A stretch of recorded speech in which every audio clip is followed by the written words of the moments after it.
Konica. Okay yung pangalan nitong TV na to. Konica mga sir, no? Kadarating lang.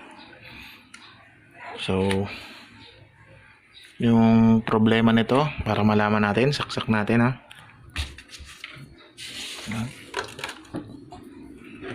Standby red. So, hintay tayo ng kahit 10 seconds bago natin i-power on. So, ayan. Okay na yan. Power on natin. Ayun.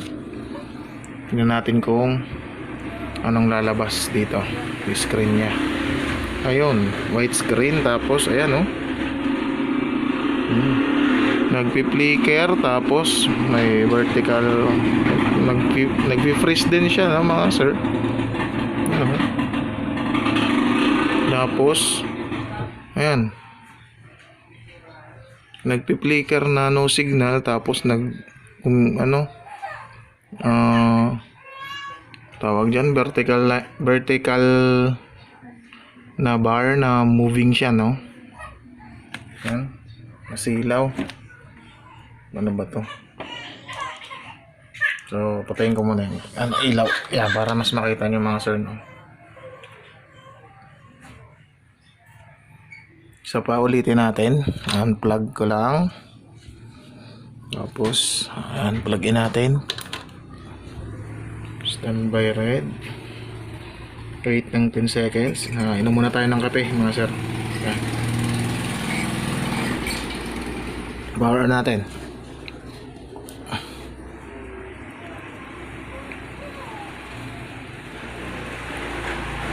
So yan. Lumabas yung logo niya, pero nag-flicker, nag-vertical rolling. Tapos ayan na. Nag-freeze, tapos lalabas yung no signal niya, tapos sa taas. Ayan, no. Tapos may nakikita tayo dito mga sir. Ayan. May tama siya, oh.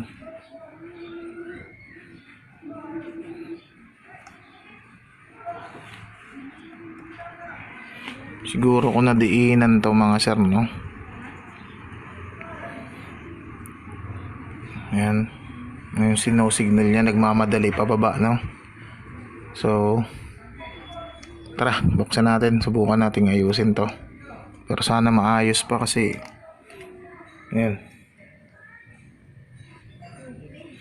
Parang tagilid tayo dito. Pero subukan pa rin natin mga sir, no? Ito yung kanyang model number, no? Ayan. Konica 32 lead television, model lead -32K.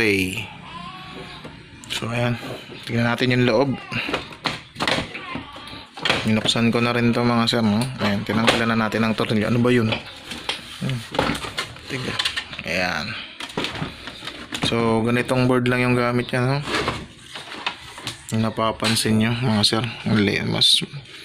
parang mas lumiliit yata ngayon yung mga board, no? Universal na, pwede rin sa mga ginagamit na universal board to, eh. Isang combi board, nagsama-sama na yung ating power supply, primary, secondary, tapos yung ating main processing unit, na o PSU natin, o yung operating niya. So tingin-tingin lang tayo mga sir, no? Tulad ng lagi nating ginagawa, visual checking muna bago tayo tumira, no? So baba tayo. So ito yung kanyang board, yung kanyang LCD source scope, LCD source board pala. Ito yung kanyang LCD source scope, no? Ito yung kanyang LCD source board. So visual check muna mga sir bago ang lahat, no? Wala naman tayo nakikitang sunog, at wala naman tong bahid ng karahasan ay bahid ng repair. Ayan, no, mga sir, okay pa siya, intact pa naman, no? Sukatan natin ng voltahe mga bossing, mga sir, no? So tara. Ano ba yun? Yan, plug natin.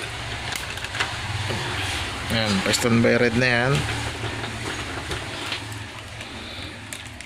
Set lang natin yung ano natin sa yung ating tester, no?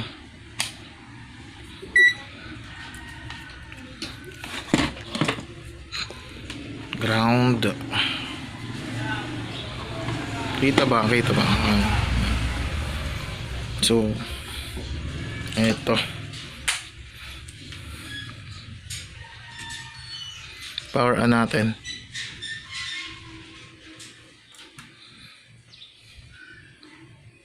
Hintayin natin umilaw yung backlight nya. Yan, umilaw na. Parang may sumisirit. May naririnig ako nung binuksan natin, may parang sumisirit sa kanya. Saan kaya yun? So tingnan natin yung kanyang ano. Yan, BCC.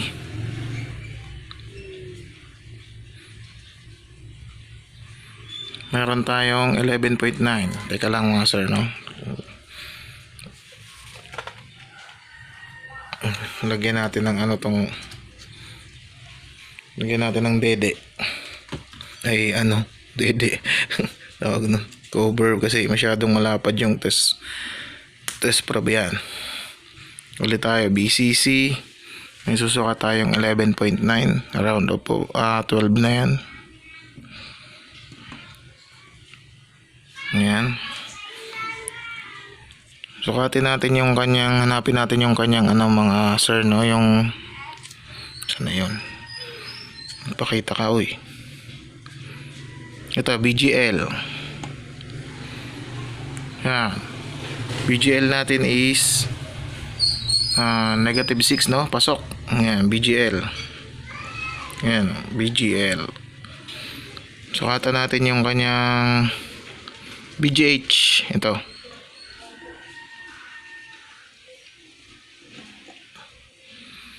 May nahusuka tayong 22.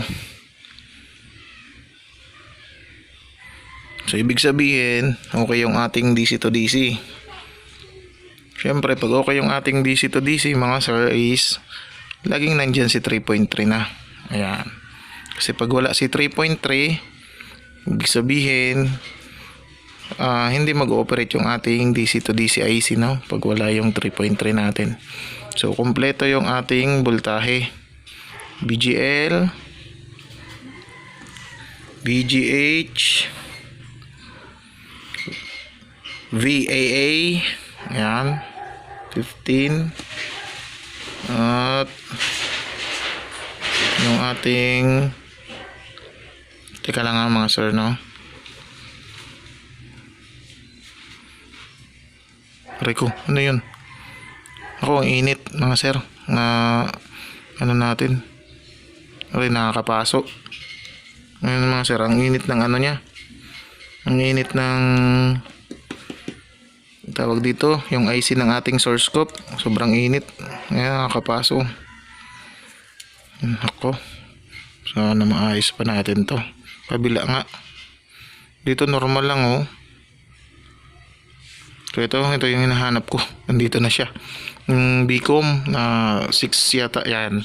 Yan, okay. So kompleto. So saan ba yung may problema nun? Kanina yung nakita nating may ano, parang nadiinan. Saan part yun?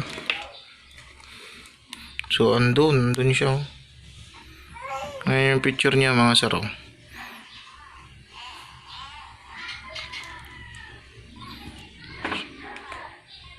Nako po.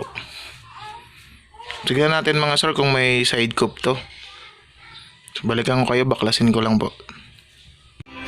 So ayan nga mga sir, no, positive tayo. May side cope nga tayo. So bali mayroon tayo narinig na background music natin, no, kasi napanood natin yung isang tech vlogger na suportahan din natin siya, si Alvin Electronics Service Center. So ayan, shoutout sa iyo kaibigan. So sinusuportahan natin yan kasi mga bagong subscriber ko din yan mga sir. So syempre support din tayo sa kapwa natin Tekno. Bawal dito yung siraan. Bawal yung ano lang, mahalin lang natin yung kapwa nating manggagawa. So ayan, shoutout sa iyo Alvin Electronics Service Center. So ayan, positive tayo mga sir, no? So teka lang, pause ko lang to. May dalawang side cup nga. Tapos so bali itong switch mga sir is kinabit ko muna. Ito yung switch ng natin, universal na board. So ayan, hindi ko pa pinuputol yan kasi hindi ko na tinanggal yung dun switch nya. So bali pag pinower on ko mga sir, no, may naririnig tayo ding ditong sumisirit dito sa cup nya.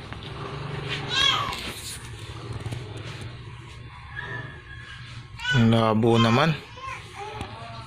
So sana mapakinggan nyo pag natin, no. Teka lang, ingay lang nga lang ng mga dumadaan, no. So ayan, power on natin para makita nyo. Ay nako, ang ingay talaga. Teka lang nga mga sir, balikan ko kayo. So ito na tayo mga sir, no. Pasensya na, naputol tayo, ingay kasi kanina. So ayan, naka-standby tayo. So bali sinasabi ko kanina na sana marinig nyo, sumisirit, no, pag pinapower on natin itong kanyang yan. Ano ba naman, kailan kaya tayo makakita ng malaki para mapalitan na itong cellphone. Kaya lang, paano nga pala papalitan, hinihiram ko lang to sa nanay ko to. Wala tayong sariling cellphone eh. So ito na, power on natin. Ayan, pakinggan natin dito. Tinututok ko lang yung dyan ayan. Ayan, kung sana narinig nyo yun, no. Tapos ayan na yung screen natin, no. Ayan, masilaw. Ayan na yung ating signal, tumatakbo na. Kapain nga natin dito mga sir, mainit. Tama lang yung init nya. Ito mainit na kasi baka dahil dito, no. Ayan, no, dito. Aray ko, ito yung pinaka mainit mga sir. Ayan, napakainit ng ating side cup. Sa taas wala, okay lang yung sa taas. Ito yung isang sobrang init. So wala tayong yung tawag dun, ang sukat ng temperature, yung binabaril ng mga nurse pag i-check pag may COVID. So ayan, mainit, sobrang init niya yung side cup natin sir, no? Tapos ayan, kung may nakikita tayong dyan, hirap naman yung cellphone na to, ayaw mag-focus, masilaw. Ayan mga sir, para mas makita nyo, no. Ayan, may tama siya din dito, burn burn pixel. Nabaliktad na natin na so sa ganitong panel, no, yung mga gamit na ganitong panel mga sir, no, is nagdaan-daan tayo kasi sobrang nipis ng panel na ginamit dito. So tapos yung pagbaliktad niya, dahan-dahan lang din, baka mamaya mas lalong masira yung ating TV, no. Tapos ito, pag babaliktad kayo ng panel mga sir, no, lagi nyong itong cuff na ito, itong source cuff na ito, ay lagi nyong lalagyan ng support, no. At yung Sa backlight lang natin to kung nakikita nyo. Yung natanggal na yung mga diffuser. Tapos kung napapansin nyo, nilagyan natin ng tape para hindi naman gumagalaw-galaw na lang masyado. Kasi check natin yung kanyang source scope. Yan.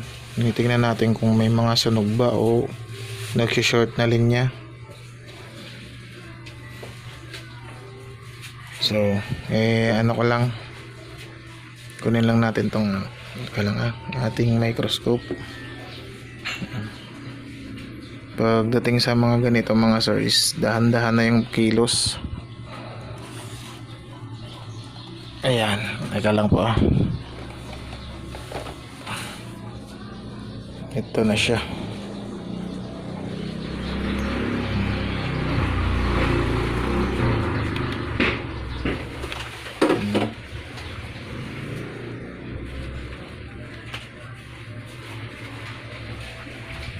Sub natin konti kasi naka-charge yung natin eh. Yan. Tignan natin yung kanyang source scope, no?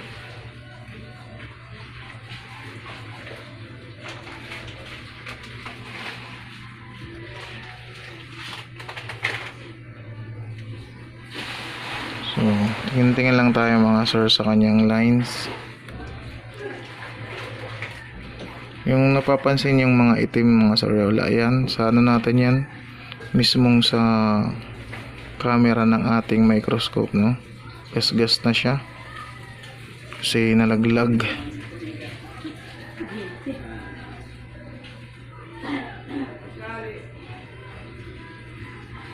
So, okay yung off natin dito, no? Sa side na to. Ayan.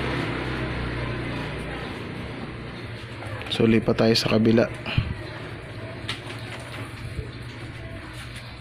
Yeah. Ay, hirap no.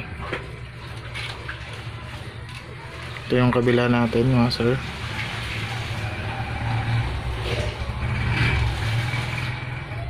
Ulitin natin yung nakikita yung itim-itim dyan is natin yan. Titignan nyo sa natin sa camera doon sa loob nito. Tsaka na tayo mag-avail ng bago pag may pangbili na. So yan.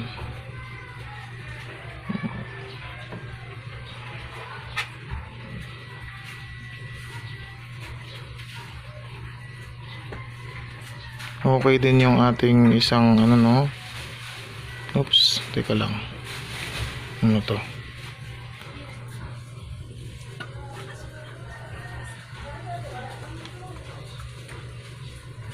Wala, okay lang.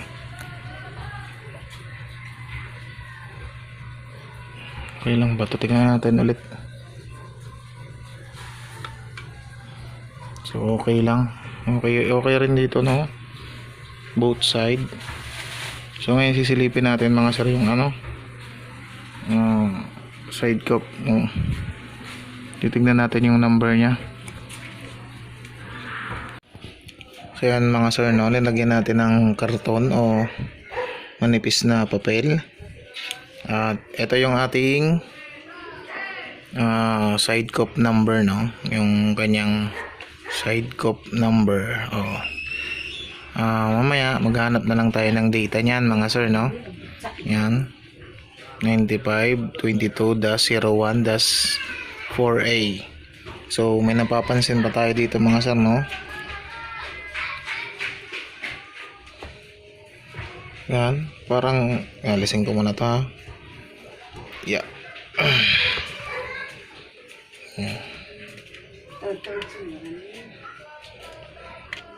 Parang mga sir,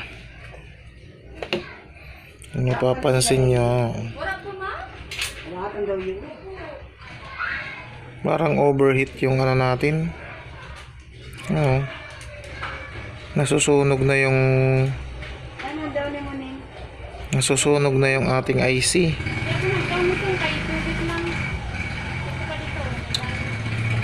Ayan, nasusunog na siya. Ayos pa kaya natin to. So Ito yung kabila niya mga sir. Yan yung normal oh. Yan yung pagkakaiba ng kulay. Oh. Diba? Dito sa tanggalin ko muna tong ano, button. Ayan oh, para mas makita nyo.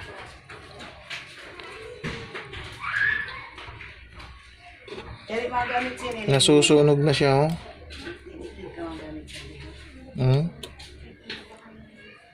Kulay brown na.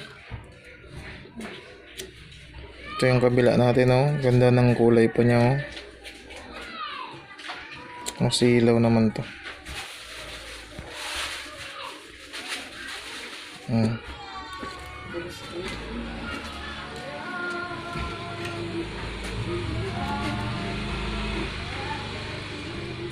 Ayan oh, may sunog na. Natututong na no. So, maghanap lang tayo ng data nun mga sir. Maghanap tayo ng data niya. So, ayan mga sir, no, nakakuha na tayo ng data. So, bali itong dalawa, kung nakikita nyo, ayan dyan. Yan yung ating BGH, yung isa, dalawa. Tapos itong malaki, ayan. Ayan mga sir. Ito, BGH din natin yan. Tapos itong nasa gitna, itong 1, 2, 3, itong 2 is yan yung ating BGL. Ngayon magpa-plug in tayo at sukatan natin kung may nakarating sa kanila no, o kung nag-short, kung may shorted dito parte.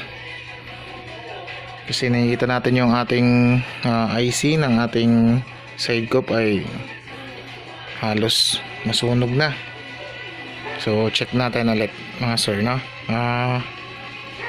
Sukatan natin ang voltahe. Yan mga sir, naka-power on na tayo no. Makikita nyo sa screen natin, meron niyang ayan. Hindi lang masyado maaninag no. Pero naka-power on na tayo. Ayan. So grabe talaga uminit to no. Alas umusok na yung linagay nating papel. Yun yung pag andiin na natin oh. Pinusunog niya yung papel.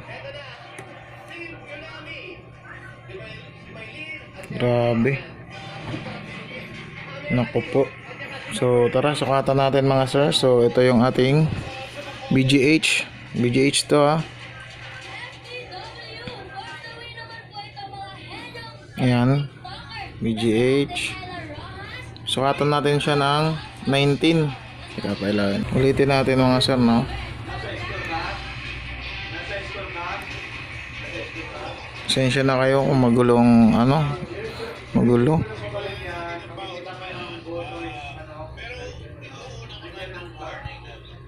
Ayan.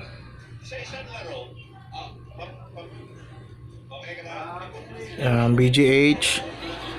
Meron tayong nasukat na 19 no. Ngayon nakikita nyo nag-vertical rolling yan.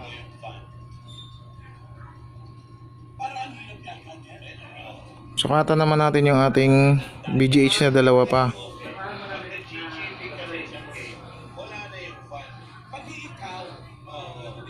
Ito, dalawang BGH pa natin yan ha.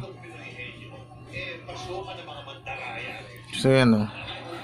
Nasukatan natin ng negative 1.5. So itong isa, yun ha. Itong isa, sukatan natin.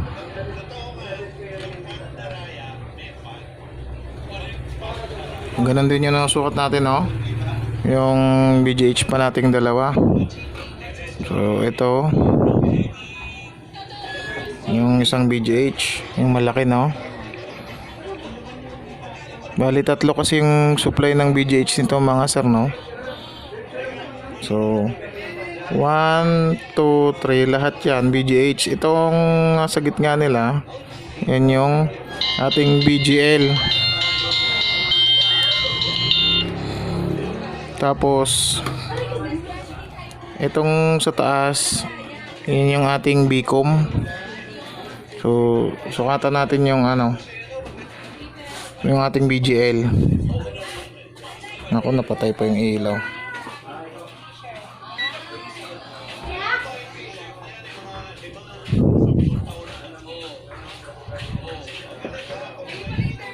Ayan yung BGL natin. Negative 2 lang.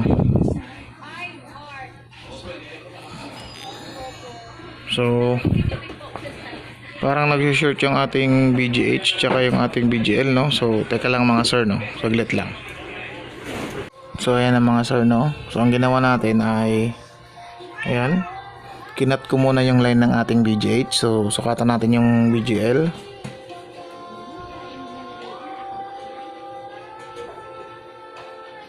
Ayan yung BGL natin, no? Teka, lagyan natin ng ilaw. Sorry kung saan na nakakatutok yung cellphone. Hirap ng isang kamay. Nga, sukatan yung BGL mga sir, ha? So ayan, nagka negative 5 na tayo, no? 0.9. So pasok yung BGL natin. Tingnan natin yung ating BGH kung ano pumapasok dito. Negative 3.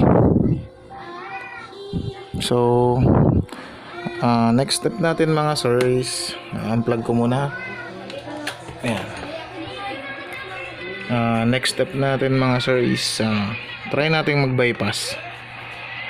Kabitan natin to ng copper wire, magnetic wire papunta sa ating BGH, no? Subukan natin. Stay tuned lang mga sir, no?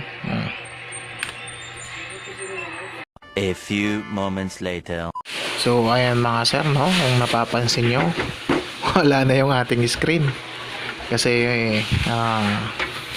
nakausap natin yung may-ari at ayaw na niyang ipa-repair yung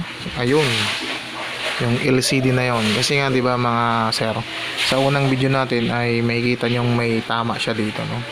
So napag-isip-isip ng may-ari na baka kung kahit ma-repair natin, magbabayad siya. Tapos hindi naman tatagal yung kanyang TV, no? So bali yung gagawin na lang nito mer is pupunta dito tapos kukunin niya yung inoffer natin sa kanyang TV. So wala, hindi natin matapos yung video na yan. Gusto ko rin tapusin kaya lang wala rin, mahirapan lang tayo doon, tapos damage na yung screen niya. So maging practical na lang tayo. So goodbye na yon, wala na. So mamaya darating dito yung yung may-ari ng TV na to. Nagustuhan niya kasi yun mga sir, kasi yung frame ng TV na bibilhin niya sa atin is yung may screen protector na kahit kalampagin mo hindi nadadamage yung ating screen, no? Hindi may sira. So para sa akin, ako bibili na rin talaga ako ng medyo kasi tignan mo ang liit ng board niya mga sir, oh. Bagong bago pa yan, pero nako, sa tingin ko di rin magtatagal, no? Sobrang nipis pa yung panel na yon. So balikan ko kayo pagdating ni Tomer, no?